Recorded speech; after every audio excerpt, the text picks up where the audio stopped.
All right, now we're going to start talking about amino acids and proteins.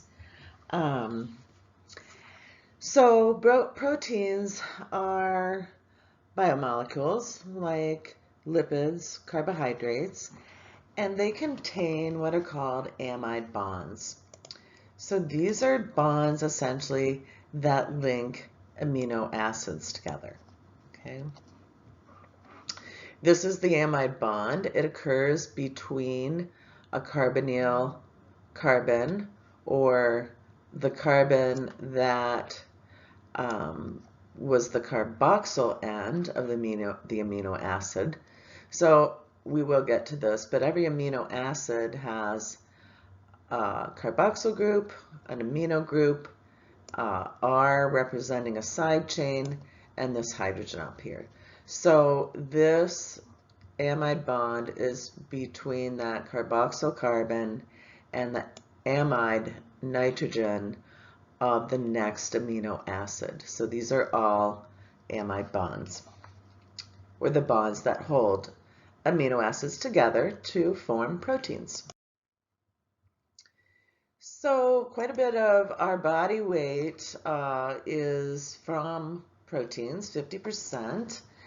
And unlike lipids and carbohydrates, which we have storage molecules for, triacylglycerols and glycogen, proteins are not stored, so they must be consumed daily. So we don't have a source for storage of proteins.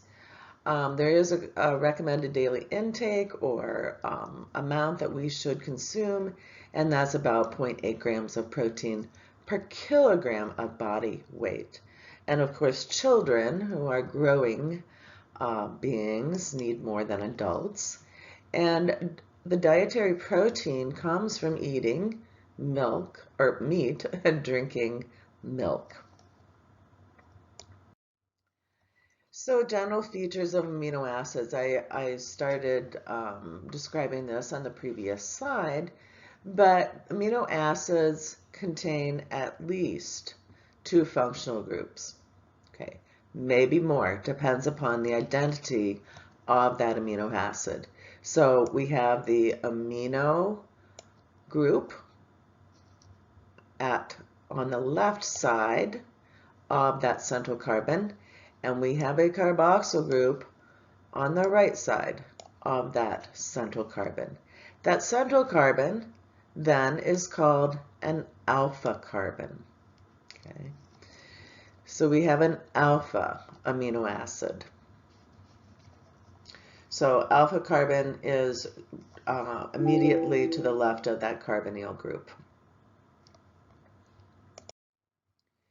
The simplest amino acid is glycine, and this is that R group. It's just simply a hydrogen.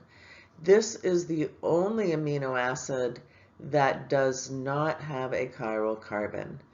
All the other amino acids are chiral due to their R group, but because glycines is hydrogen, we don't have 4 different groups on the amino, or that alpha carbon. The alpha carbon, or excuse me, the R in general is called the side chain. And basically that, well, not basically, it does determine what the identity of that amino acid is.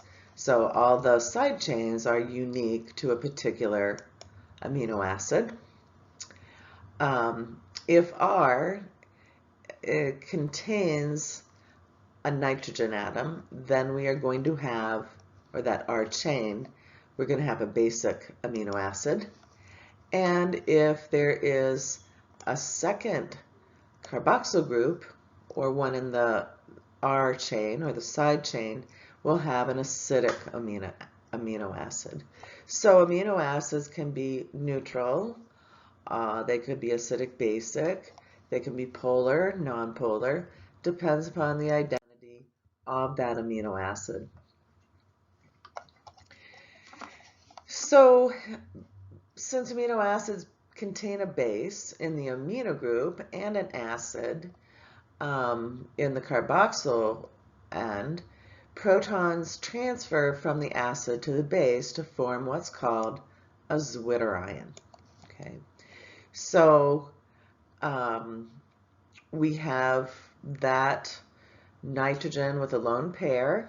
We've got a proton over here on that carboxyl group, and depending upon what the pH is, this hydrogen will interact with that lone pair of electrons and will form a negative ion on the right-hand side, a positive on the left, and basically we call this a salt because it carries charges, and this is called a zwitterion. So this salt is the neutral form of an amino acid. These at physiological pHs or under physiological conditions, neutral amino acids do not exist. They are in this charged state. This is a table of the 20 standard amino acids. They obviously each have a full name, but there are also two abbreviations that indicate the identity of that amino acid. So for alanine, it's ALA or simply A. And each amino acid has those three possible designations that can be used to identify it. You'll notice that these structures are showing the charged state at physiological pH, where the amino group is protonated and the carboxyl group is deprotonated, and then the varying side chains. You'll notice cysteine has a sulfur in it. That's called a thiol group. We have, let's see, well, there's glycine. We have a hydrocarbon chain here. So this is going to be a nonpolar amino acid. I'm going to try to find a... We have one amino acid that is cyclic, and its side chain actually wraps around and links with the amino nitrogen.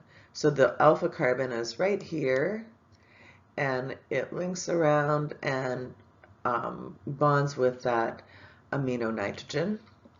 Here we have serine. We have a hydroxyl group.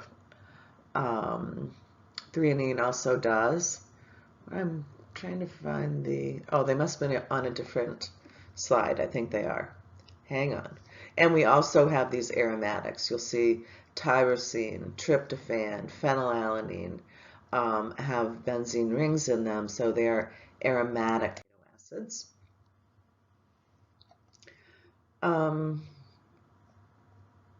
Did I not flip that? I thought I did. There we go. And here we have the acidic and the basic amino acids. And so acidic amino acids had a carboxyl group in their side chain. It is deprotonated at physiological pH. So aspartic acid at pH 7 has a, and I don't know how I got such a big marker here, has a charge of -1, as does glutamic acid, because those carboxyl groups are deprotonated. The three basic amino acids, arginine, histidine, lysine, have protonated amino groups. Well, this isn't protonated at physiological pH, but this one is. But it's that the nitrogens in the side chain that make it a basic amino acid.